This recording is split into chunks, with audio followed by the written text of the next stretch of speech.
महाराज की जय। आप प्यारे की जय। श्री कृष्ण कन्हैया लाल की जय। वंदो सतगुरु चरण को, करो सुप्रेम प्रणाम। अशुभ हरण मंगल करण, सिद्धि दे चंद्र जी नाम।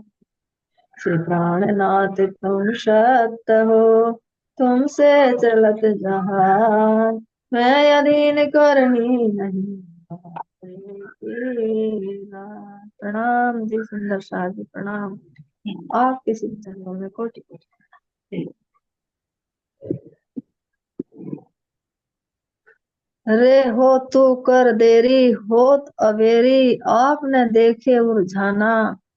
अब तू छोड़ सकल विद जात, अवसर तेरा जाना जाना।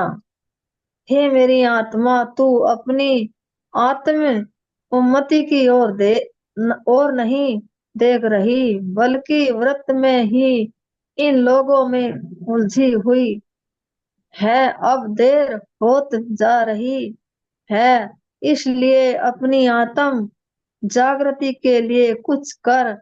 अब मैं इन बंधनों अब इन बंधनों को तू पूरी तरह से छोड़ दो। धनी को रिझाने का यही सरल अवसर है। तो इसमें ये कह रहे कि हे मेरी आत्मा, तू अपनी आत्म उन्नति की ओर देख। उन्नति उन्नति की है जी, उन्नति उन्नति। उन्नति की ओर देख। मतलब नु कह रहे हे मेरी आत्मा, अब तू जागृत होकर अपनी उन्नति, मतलब तू अपने फायदे की, तेरा फायदा किस चीज में है, तू अपनी जागृति की ओर देख। बल्कि जो ये शरीर के संबंध है, दो ही मतलब है, तो शरीर का संबंध या आत्मा का। जो शरीर के संबंध है, तो ये संबंध तुझे बाहर को खेच रहे। इनसे ऊपर उठ, फिर इनसे भी ऊपर उठ गए जो, तो फिर इन दूसरों को जगाने में लगी। इनसे भी उठ, ये अब जगाने के लिए भी महाराज जी आ रहे, भाई मैं अपने आप जगावेंगे। और रही शरीर के बंधन, निर्मित तो समझ गई। इन दोनों से उठ के तो अपने लिए सोच, आत्मा के लिए सोच है। देर देर रही, बल्कि देर हो रही, मतलब अब तेरे जागने में देर हो रही, तो अपने लिए सोच। दोबारा नहीं मिलने वाला अवसर। हाँ, ये अवसर तुझे दोबारा नहीं मिल पाएगा, फिर पछताना ही रह जाएगा है। अच्छा, जागृति के लिए, जागृति के लिए अब इन बंधनों को पूरी तरीके से छोड़ दे। हाँ, इन बंधनों को तो पूरी तरह से छोड़ दे। तो अपने बारे में सोच, अपनी आत्मा के बारे में सोच। तू क्या कर रही, इनमें उलझी हुई पड़ी, इनमें कब तक उलझेगी, अब तक तो उलझी रही। अब तू इनसे दोनों को छोड़ कर तू कुछ अपने लिए कर। अवसर नहीं है अब जस के बाद में आने का तेरे हाथ में। प्रणाम।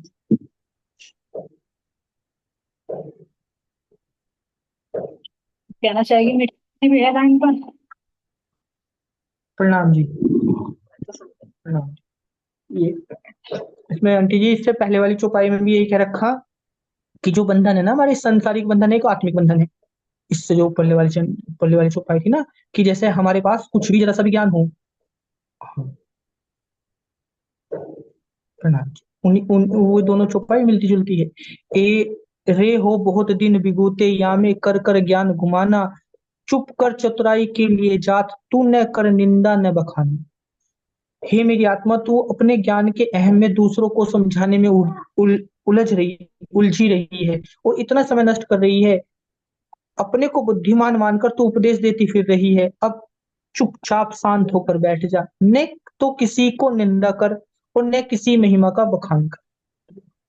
इसमें ये कहा आंटी जी, जैसे हमें जरा सा भी ज्ञान मिल जा, कहीं से भी मिल जा, कहीं से भी, तो जहां जरा सा ज्ञान मिल तो सार हम दूसरे को तुच्छ समझ के उसे ज्ञान देना शुरू करते हैं।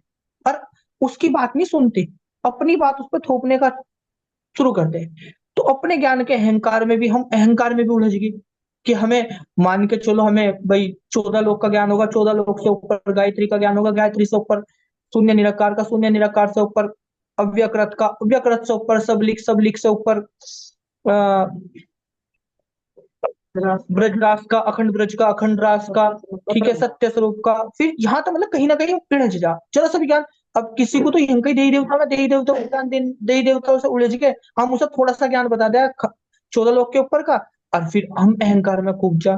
तो यानी हम अहंकार में ही ज्यादातर हम समय बिता रहे, लगातार समय बिता रहे। सांस तो हमें सीमित ही मिल रही, जितनी भी है उतने ही समय में हम दूसरे को ज्ञान देने में लगे पड़े, और वो भी यहीं कहीं, ऊपर का नहीं, यहीं कहीं, यहीं में उलझ जा हम तो ये कह रहे हैं कि तो अहम ज्ञान के अहंकार में भी ना चूर हो, तूने बतेरा जो भी दे रहा परमात्मा दे रहा और जिम्मेदारी वो ले रहा। तो तू अब जा अपना शांत होकर बैठ और अपना आत्मचिंतन कर। आत्मचिंतन करने के बाद जो तेरे पास है उसे समेट के अपरम धाम की ओर जा। यहाँ इसमें दृष्टि भाव दे रखा, यहाँ ज्ञान के अहम का तात्पर्य घमंड करना नहीं। यदि यह कहा जाए कि संसार में सबसे बड़ा ज्ञानी हूं, मैं सबसे बड़ा ज्ञानी हूं, तो इसे घमंड कहा जाएगा। और यह मैं अहम का तामसिक रूप है, जिसे गर्व भी कहते हैं। किंतु यदि कहा जाए कि पर ब्रह्म की कृपा से मेरे पास जो कुछ थोड़ा सा ज्ञान है, उसे मैं संसार के लोगों को सत्य मार्ग पर लाना चाहता हूं, तो इसे सात्विक अहंकार कहा जाएगा। तो इसमें ऊपर कहा आंटी जी, जैसे ज्ञान भी दो तरह का हो जाए, एक तो योगी मैं सबसे बड़ा ज्ञानी, तो उसमें तो अहम भाव आ जाएगा। कहा ना यहाँ ज्ञान के अहम का तात्पर्य घमंड करना नहीं है। यदि यह कहा जाए कि मैं संसार में सबसे बड़ा ज्ञानी हूं, तो इसे घमंड कहा जाएगा। ज्ञान का तात्पर्य भी कई तरीके से है, ज्ञान का अहंकार भी कई तरीके से है। तो या तो जब मैं कह दूं मैं सबसे बड़ा ज्ञानी है, तो अहम भाव हो ही गया, ये तो अहंकार हो ही गया।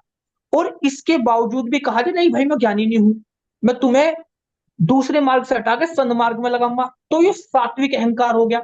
यहाँ भी हमें लग जाएंगे, यानी यहाँ भी तो हम कर्म ही कर रहे हैं कोई ना कोई, और कर्म करेंगे तो फल पाओगे। आप अच्छा कर्म कर रहे, अच्छा फल, बुरा कर्म कर रहे, बुरा फल। यानी यहाँ भी हमारे अंदर दृष्टा भाव नहीं है, कर्ता भाव आ गया। और जब हमारे अंदर कर्ता भाव आ गया, चाहे वो कर्ता सात्विक हो चाहे वो तामसिक हो, दोनों का फल मिलेगा ही मिलेगा। तो इसे सात्विक अहंकार कहा जाएगा। ऊपर कमेंट कहा जाएगा। मस्तक बंदर में मायावी लोगों के विरोध के कारण ही श्री महामती जी ने दुखी मन से सात्विक अहंकार को भी छोड़ने के लिए कहा है। जैसे वहां सी श्री प्राणनाथ जी ने कहा कि भाई आप सात्विक अहंकार भी छोड़ दो, ना लगाओ सन्मार्ग पर चलाने के लिए। कितनों को सन्मार्ग पर करोगे, जब जिम्मेदारी परमात्मा की करो, कोशिश करो, पर उसके चक्कर में अपना समय ना नष्ट करो। अपना समय जो आपको कीमती समय मिला हुआ, कि हम कहने अब बहुत सारे हैं आंटी जी, मतलब कि जैसे वही बात है कि अपने अंदर तो आत्मज्ञान लेते नहीं, और दूसरों को चलाने के लिए समय अपना भी घर से भी बाहर निकल गए और लगे पड़े कि भाई चलो हम आपको ही सुधार रहे, उन्हें सुधारने के लिए फिर भी इसी लोक में आ जाएंगे, दोबारा से जन्म मरण के चक्कर में पड़ जाएंगे। यह ध्यान देने, इस चौपाई में यही भाव दर्शाया गया है कि यह ध्यान देने योग्य बातें हैं कि बिना सात्विक अहम और अस्मिता के उपदेश देना संभव नहीं है।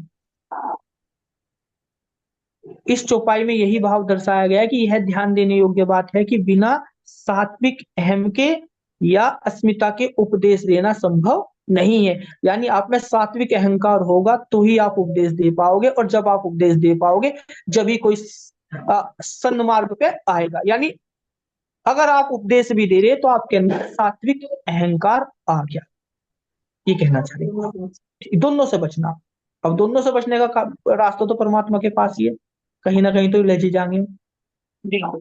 इससे बहुत हो जाती कहीं पर भी मैं आ रही है ना, ये दिखाना चाह रहे थे महाराज जी कि कहीं पर भी अगर तुम मैं ले रहे हो, तो तुम्हें तो सात्विक अहंकार की हो चाहे वो तामसिक की हो, बंधन का ही कारण है। जैसे यहाँ कहते थे ना कि दान करना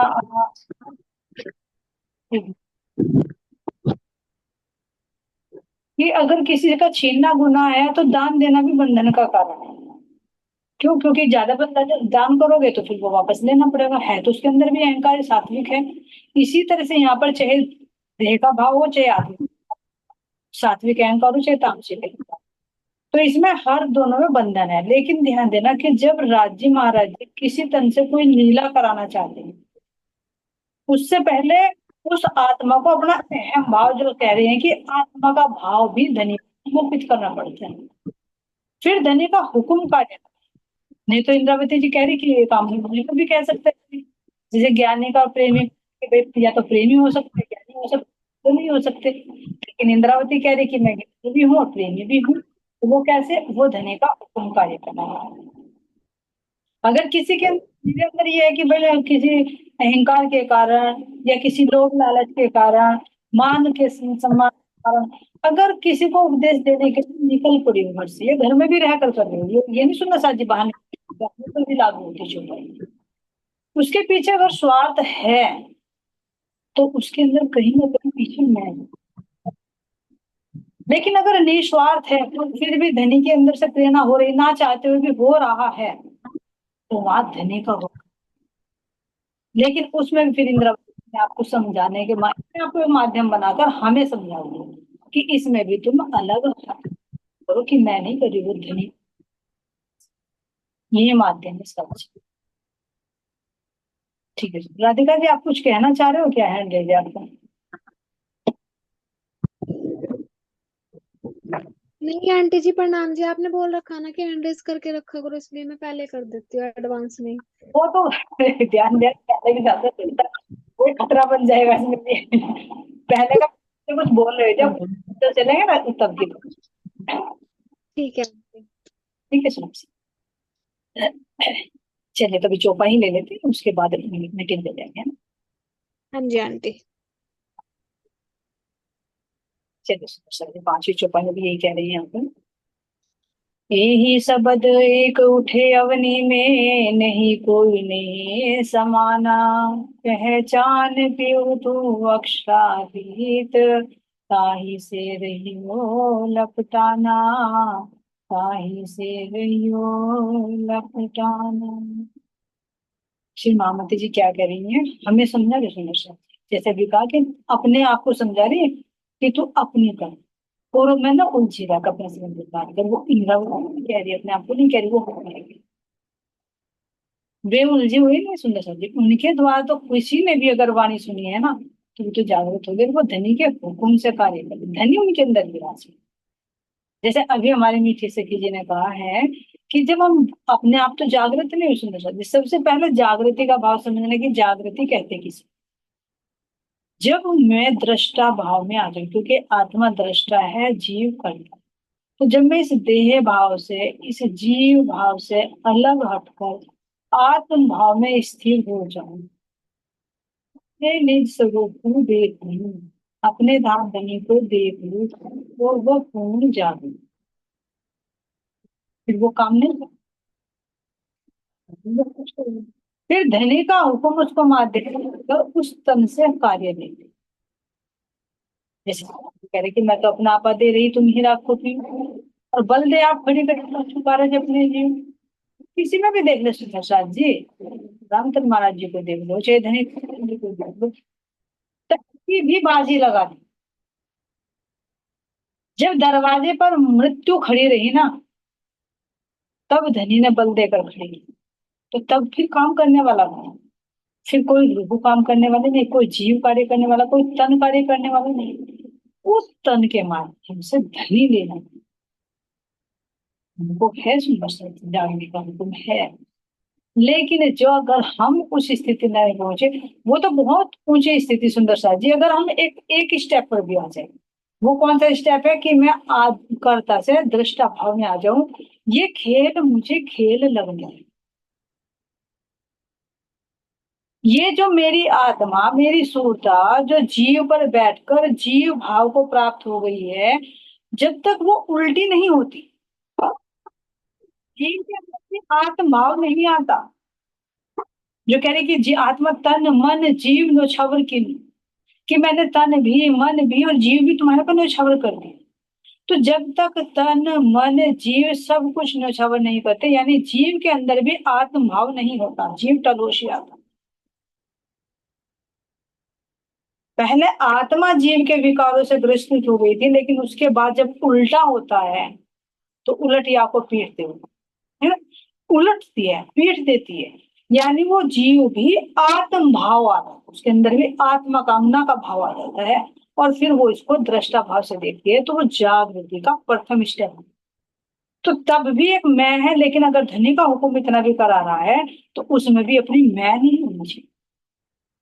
तो अगर जागृति का प्रथम स्टेप भी उठा लिया तो तब भी कुछ काम नहीं। लेकिन अगर बिल्कुल ही हम जीव भाव में है, देह भाव में है, और सोचने लगे कि चलो भाई हम जागनी में चलते हैं, जागनी कर लेंगे, तो सही पूछे तो और विकारों में लिपट कर देंगे। मैं अपना अनुभव बताऊं, और विकारों में लिपट कर रहेंगे, साफ दूसरों को तो क्या करेंगे, खुद गंदे हो जाएंगे। तो इसलिए सुंदर साथ जी कह रहे हैं कि जागृति है क्या। तो यहाँ पर कह रही है कि सारी पृथ्वी से एकमात्र यही आवाज आ रही है। अब सारी पृथ्वी कौन सी है सुंदर साथ, ये भी ध्यान रखो। सारी पृथ्वी, ये यहाँ की कोई पृथ्वी नहीं, जो मेरे ही अंदर, जैसे प्रधान में राज्य महाराज जी का चित्र रूपी ही जमी है ना, इसी तरह से हमारे हृदय जो है ना, हृदय के साथ में जो गुण अंग इंद्रिया सब जुड़ी हुई, ये हमारी पृथ्वी, हृदय रूपी पृथ्वी। इस पर सब कुछ, ये इंद्रिया रूपी सब कुछ पशु पक्षी सब बने। तो सारी पृथ्वी से एकमात्र यही आवाज आ रही है कि प्रियतम अक्षातीत से प्रेम करने के सिवाय अन्य कोई श्रेष्ठ वस्तु नहीं है। देखिए, यानी रोम रोम जब आत्मा जागृत हो जाती है, जीव भी आत्मा में आ जाता है, तो उसकी गुण अंग इंद्रिया भी सब यही कहने लगती है कि यहाँ कुछ नहीं है, सब कुछ मिथ्या है, सब कुछ मिथ्या, कुछ नहीं, केवल सबसे श्रेष्ठ है तो पुण्य दान देने का प्रिय।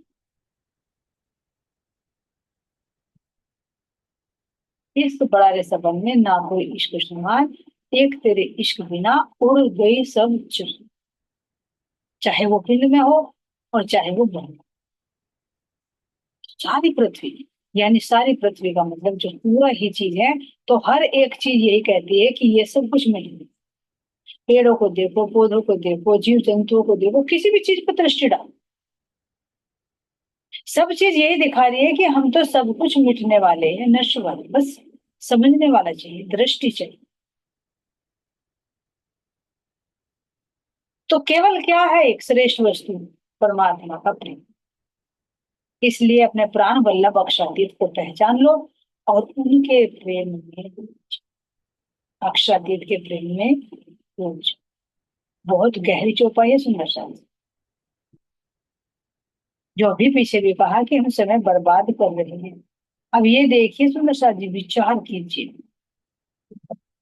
महाराज जी तो दूसरों को एक ज्ञान अहंकार लेकर ज्ञान देने में भी समय बर्बाद बता रहे हैं, और हम कहाँ कहाँ समय बिता, विचार कीजिए। किन किन बातों में हम समय बिताते हैं, कभी रिश्तेदारों की बातों में, कभी किसी की निंदा चुगली में, किसी कहीं भी किसी को। तो महामती तो ये कह रही कि तू समय कितना कीमती, तू अपना समय बर्बाद कर।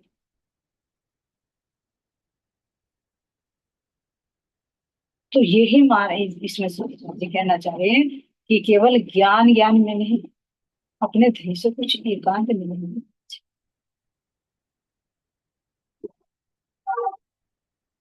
अब ये चौपाई कहे कि हमारे पे लागू हो रही है सुंदर सी, एक एंगल से हो रही है कि हम कहीं अहंकार लेकर, ये तो नहीं कह रहे कि हम उसी ज्ञान को ही रटते रटते रटते रटते रटते जा रहे हैं और उस प्रेम की अनुभूति से वंचित हो।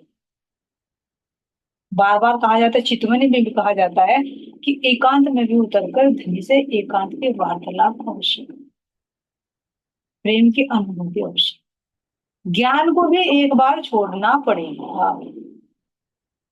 ज्ञान से भी प्रेम में डुबकी लगानी पड़ेगी, तो वही संकेत कर रही है। लेकिन अगर हम ये कहें कि हम जागृत तो नहीं है कुछ भी, है ना, ज्ञान तो है, हम लग जाते तो लग जाते हैं, अगर ना चर्चा हुई, ना वाणी चर्चा हुई, तो माया में लग जाएंगे। तो उससे तो बेटर कह रहे भैया, उसमें से जाने से अच्छा तो इसी में समय बर्बाद कर लो। अगर ये वाणी चर्चा नहीं करते, नहीं दूसरे से वाणी चर्चा की कोई भी बात करते जागृति के परमात्मा की, और उसको छोड़कर तुम माया के कामों में लगते हो, तो इससे अच्छा तो ये कर लो। ध्यान देना सुंदर, इससे अच्छा तो यूं कर लो। लेकिन अगर तुम इस स्टेज पर आ गए हो, तो केवल ज्ञान ज्ञान में नहीं रहना, उससे आगे भी तुम्हारा लक्ष्य, ये संकेत देना चाहिए। तो कहाँ किस पर कौन सी चौपाई घटित होती है, ये मंथन करने की जरूरत होती है। ये नहीं कहेंगे कि इंद्रावती जी की हर चौपाई हमारे पर लागू है, क्योंकि हम उस लेवल तक नहीं पहुंचे, वे अंदर में पहुंचे हुए हैं, लेकिन बाहर अपने आप को, अपने जीव को, अपने तन को एक माध्यम बनाकर हमें समझाना चाहिए। तो इसीलिए कह रहे हैं सुंदर साथ जी यहाँ पर, श्री महामती जी के धाम हृदय में तो अक्षरातीत विराजमान है ही, किंतु इस चौपाई में अक्षरातीत की पहचान करने का तात्पर्य किससे? सुंदर साथ जी। हम सुंदर साथ के लिए सिखापन है जो प्रेम से दूर रहकर शुष्क ज्ञान सुनाते सुनाते जीवन की इतिश्री करें। समय कम है, विषय मालिक बाई की चौपाई में महाराज जी ने बताया सुंदर साथ जी कि समय बहुत कम है, देर हो रही है, गिनती श्वासों की, श्वासों जो मिले गिनती के मिले। तो हमें सुनते सुनते ही नहीं समय करना, कुछ अपने लिए भी कुछ, वो सुंदर साथ जी वो एहसास, एहसास किससे होगा? उस रस। जब हम धनी के चित्र में जाएंगे, उसका रस लेंगे, उसका एहसास होगा, और एहसास को फिर शब्दों में बयां किया जाए। तो यदि हमने एहसास को नहीं किया, एहसास कब होगा? जब रस होगा। अगर रस ही नहीं लिया और सुना सुनाया, यहाँ से सुन लिया, वहां से सुन लिया, यहाँ से पढ़ लिया, वहां से पढ़ लिया, तो नहीं काम बने। ये इंद्रावती जी हमें संचित कर, कितनी गहराई से बात बता रही है। देखो सुंदर साथ जी, ये भी मैं मेहरी मेहरी कहूंगी, धनी का लाड़ ही कहूंगी, प्यारी कहूंगी। जब इंद्रावती जी के मुखार बिन से हमारी चौपाई सुंदर साथ में लिपी जब थे, तब तो वो समझाते थे भावार्थ, है ना, कि क्या अर्थ है क्या नहीं है। लेकिन फिर तो चौपाई चौपाई रही, तो हम जैसे अनाड़ियों के, मंद बुद्धियों के दिमाग में तो चौपाई नहीं आने वाली थी। फिर इन चौपाइयों की टीका करो सुंदर साथ के हृदय में बैठकर, कि तुम नहीं समझ पा रहे हो तो कोई बात नहीं, मैं टीका करा दूं। उसकी हिंदी तुम्हारी सरल भाषा। और इतना भी नहीं यार सुंदर साथ जी, तो मैं तो यही कहना चाहूंगी, जो आत्मा गवाही दे रही है, कि दाम धनी ने खुद श्री राजन स्वामी जी के हृदय में बैठकर इनका भावार्थ भी समझवा रहे हैं कि तुम इतनी मोटी बुद्धि के हो, तुम्हारी समझ में नहीं आती, चौपाई समझ में नहीं आई, हिंदी टीका कर दीजिए समझ में नहीं आई, तो मैं तुम्हें भावार्थ भी और चौपाइयों की कड़िया से कड़िया मिलाकर कहते हैं कि जंजीरा मुसाफ के मोतियों में पिरोइए जिन, और जिनसे जिनिस मिलाइए तब पाइए मायने मगज।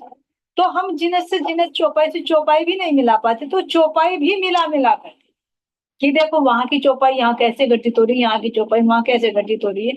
तो इसमें सुंदर साथ जी क्या धनी का लाड़ प्यार नहीं नजर, तन को नहीं देख, जीव को नहीं देखना। जीव ने तो जो कुशनी की है, जो तन धनी ने चुना है, उस तन के माध्यम से वो लीला करा रहे, लेकिन करने वाले कौन है?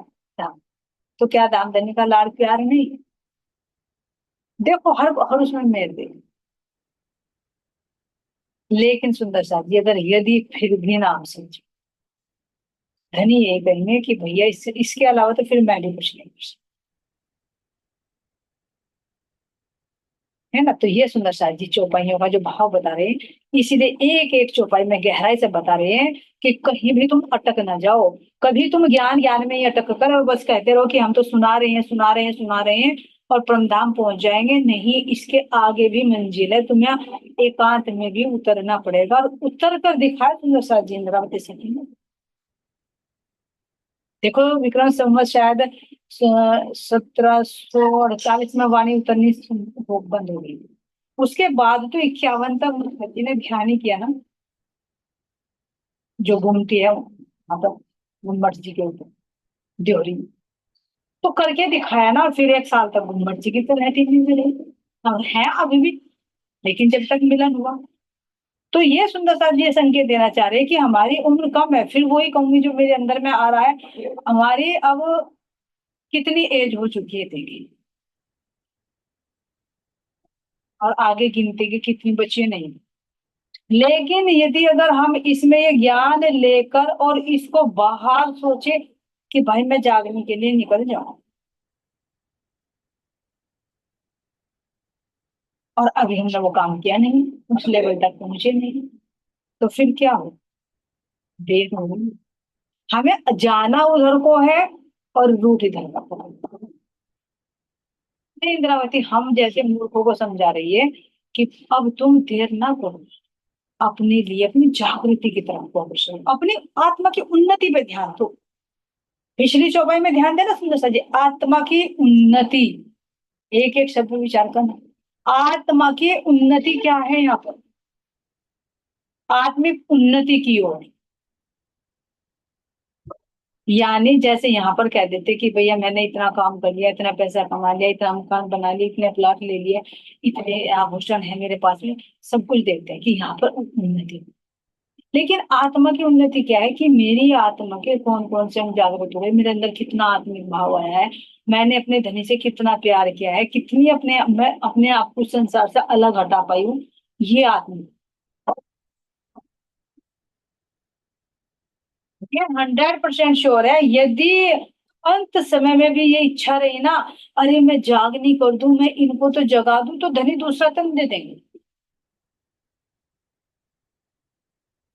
चलो कोई बात नहीं, जगाओ, लेकिन फिर वही हो जाएगी सुंदर शाह जी कि इंद्रावती वही कह रही है ना कि मैं ऐसी बेसबूर हूँ, हमें भी बेसबूर कि मैं चौक में खड़ी हुई ना, आंगन में खड़ी हुई अकेली। प्रियतम बैठे हैं कक्ष में, मुझे बुला रहे हैं, उनके बुलाए में नहीं जाती, लेकिन मैं सखियों की तरफ को देख रही हूँ, और जब देखती हूँ तो सखिया भी नहीं है, प्रियतम के पास में नहीं गई, तो मैं अकेले खड़ी हूँ। तो वो ऐसा ही होगा, दिव्यांग सखियों में जुड़े हुए हैं, लेकिन जब अंत समय होगा, ध्यान देना सुंदर सा, बहुत गहरी है। जब अंत समय होगा, सखियों का साथ छूट जाएगा, यहाँ से तनों का, जिन तनों से जुड़े हुए हैं, छूट जाएगा। और जब आत्मा की उन्नति नहीं हुई, आत्मा जागृत नहीं हुई, तो क्या धनी को पा पाएगी, अकेले खड़े पूरे। इसलिए कह रहे हैं जागनी अच्छी है, चर्चा अच्छी है, लेकिन धनी से प्रेम भी जरूरी, एकांत की अनुभूति भी जरूरी, उसकी तरफ भारत की ओर से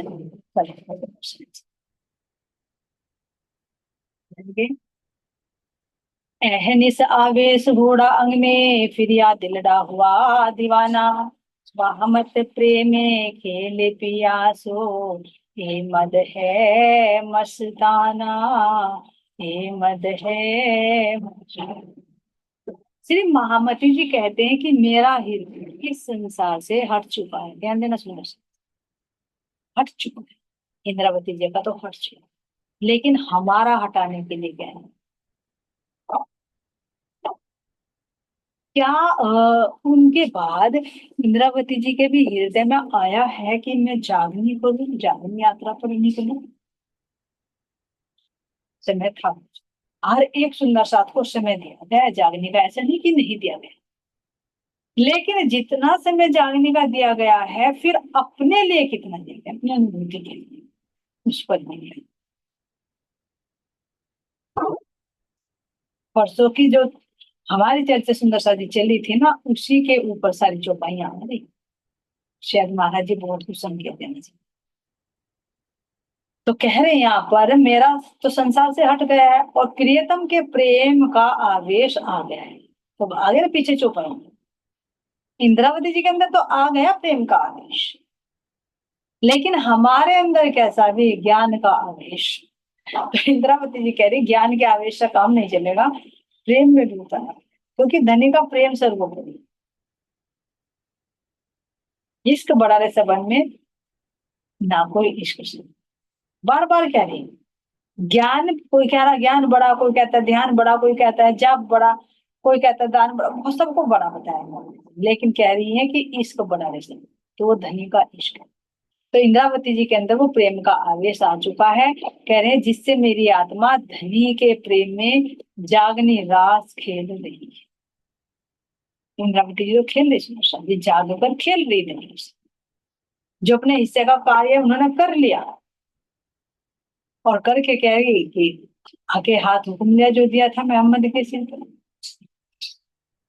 वो धनी ने अपने हाथ ले दिया, इंद्रावती को कह दिया कि तुम जागने का, यानी जाग कर अब सब, ब्रज का भी ले, रास का भी ले, जागने का भी ले, ब्रह्मधाम का भी ले, सब। तो इंद्रावती जी तो ले रही है, जहां इंद्रावती जी पहुंच गई ना, वहां हमें बोला रही कि तुम खेल,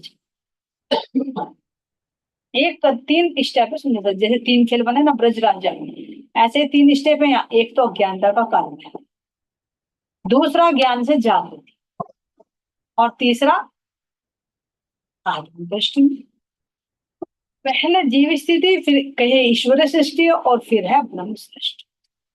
ब्रह्म सृष्टि का लक्षण क्या है? प्रेम में डूब जाना। ईश्वर सृष्टि का क्या है? ज्ञान में डूब जाना। और जीव का क्या है? माया में डूब जाना। तो तीन स्थिति है। तो इंद्रावती जी कह रही कि पहला तो तुमने कर दिया, जीव भाव से तो तुम हट गए जो ज्ञान तमस थे, अब तुम ज्ञान के स्टेज पर आओ। अब ज्ञान के स्टेज को भी छोड़कर तुम प्रेम में जहां भी, यही है सुंदर। 28 थम के चौक में 3 सीढ़ियां यही है जहां पर धनी मान बढ़ती। एक कदम हम चढ़े, एक कदम धनी। काल माया से धनी ने हमें उठे, है ना। और फिर सुंदर सा जी रस में से, प्रेम में से राज्य महाराज जी करा रहे हैं ज्ञान पर, और ज्ञान पर हमें